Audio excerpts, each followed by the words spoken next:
I will never forget the sound of my son's terrified scream ripping through our normally peaceful suburban street. I was in the backyard setting up decorations for his birthday party when I heard that heart-stopping wail that makes every parent drop whatever they're doing and run without thinking. By the time I reached the front yard, my blood ran ice cold.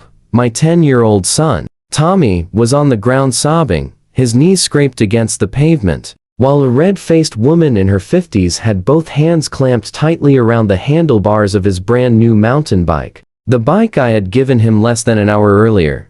"This isn't yours. Put it down right now," she screeched, yanking the bike away as Tommy desperately tried to hold on through his tears. "I know exactly which garage you stole this from." I sprinted across the lawn just in time to see Tommy stumble backward, the woman's hand clearly making contact with his shoulder in what was unmistakably a shove. Neighbors were already spilling out of their homes, and I heard someone in the crowd say they were calling 911. The woman who I would soon learn was Barbara Wilson, the president of our homeowners association, had just laid hands on my child on his birthday, over his bike, without knowing a single fact. Tommy had begged for that bright red mountain bike for months. He'd cut pictures out of magazines, sent me links online, and even put together a PowerPoint presentation explaining why it would be the most responsible, life-changing gift imaginable. So when his 10th birthday finally arrived, I knew exactly what would make it special. I'd hidden the bike at my sister's house for weeks. The look on Tommy's face when he opened a small box containing a picture of the bike was worth every late shift and overtime hour it took to afford it. We'd rolled the bike out front. While I finished setting up the backyard for the party, Tommy was too excited to wait, so I told him he could ride it up and down the street as long as he stayed within my sight while I hung decorations and set up the cake table. That must have been when Barbara saw him and immediately decided she knew everything. "Ma'am, please take your hands off my son and his bike," I said, forcing my voice to stay calm despite the fury building in my chest. Why now? Several neighbors had gathered, some holding their phones up and recording. Barbara whipped around to face me, her expression twisted with righteous outrage. "Your son? This bike? I don't think so," she snapped. "The Millers just reported a bike stolen from their garage, and it looks exactly like this one." I was on my way to inspect the Thompsons' unapproved garden gnomes when I caught this little thief in the act. Tommy, still on the ground, looked up at me, tears streaming down his face. "Dad, tell her you gave it to me for my birthday today."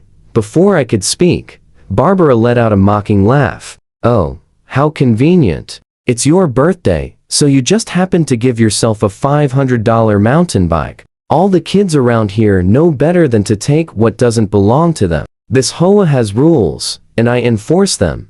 I stepped between her and my son, pulling Tommy to his feet. "Barbara, this is absurd. It is his birthday. There are decorations in our backyard, wrapping paper in our trash, and I have the receipt for this bike in my wallet. You're making a serious mistake," she scoffed, jabbing a finger toward my chest. "So now, you're teaching your son to lie too? The apple doesn't fall far from the tree, does it? I always knew there was something suspicious about you people moving into this neighborhood. The board should have been stricter with background checks." The tension was rising fast. More neighbors gathered, whispering to one another. I recognized a few of them, people who had quietly complained about Barbara's reign of terror over trivial violations like the wrong mailbox color or garbage cans left out a few minutes too long. Tommy clutched my hand, trembling, as Barbara continued her tirade. "I'm confiscating this bike until the real owner is identified," she announced,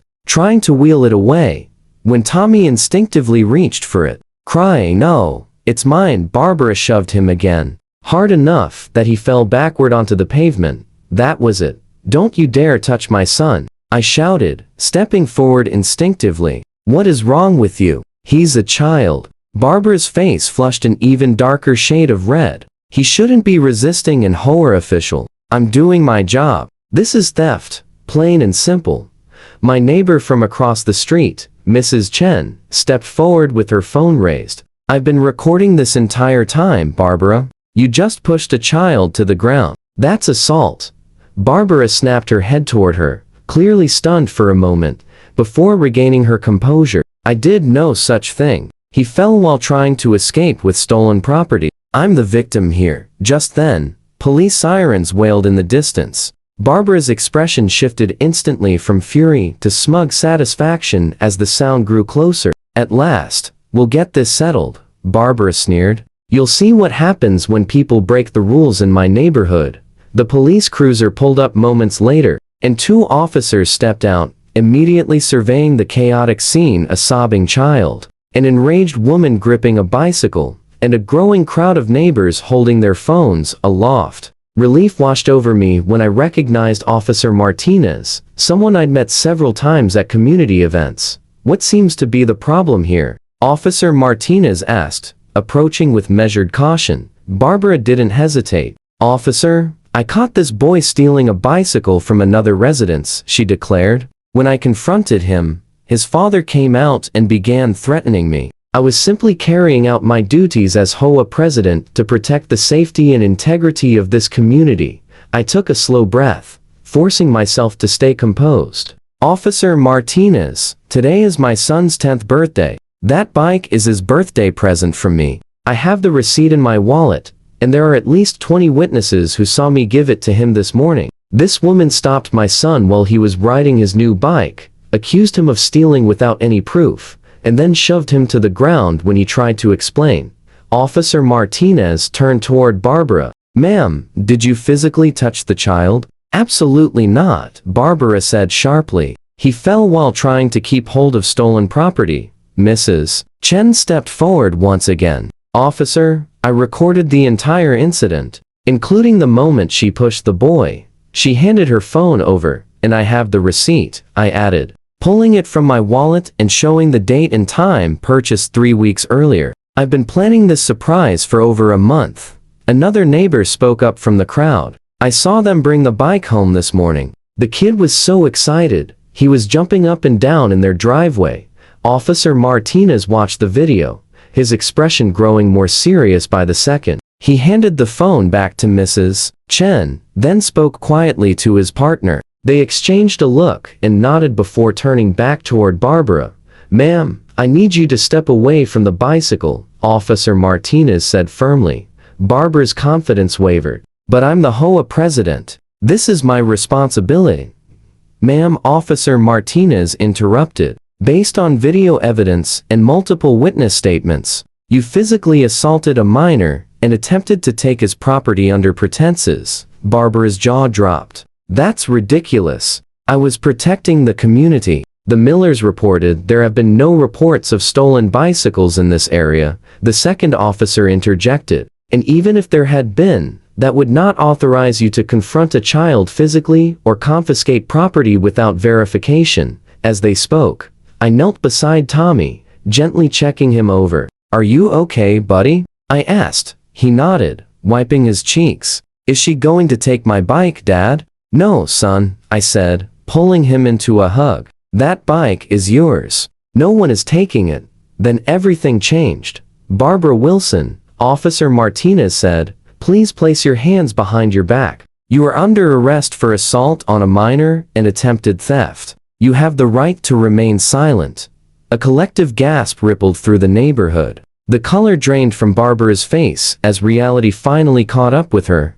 This is outrageous, she shouted. Do you know who I am? I'll have your badge. I'll sue everyone on this street. As the officers guided a still protesting Barbara toward the patrol car, Tommy looked up at me, eyes wide. Dad, is she really getting arrested because of me? I shook my head. No, buddy. She's being arrested because of what she did. No one has the right to hurt you or take what's yours, not even an HOA president. 3 months later, Barbara pleaded guilty to misdemeanor assault and attempted theft. The judge sentenced her to 6 months of probation, a $5,000 fine, mandatory anger management classes, and a restraining order requiring her to stay at least 100 feet away from our family. She was unanimously removed from the HOA board during an emergency session the week after her arrest. The last I heard, Barbara put her house up for sale, unable to face the neighbors who had witnessed her downfall. One afternoon,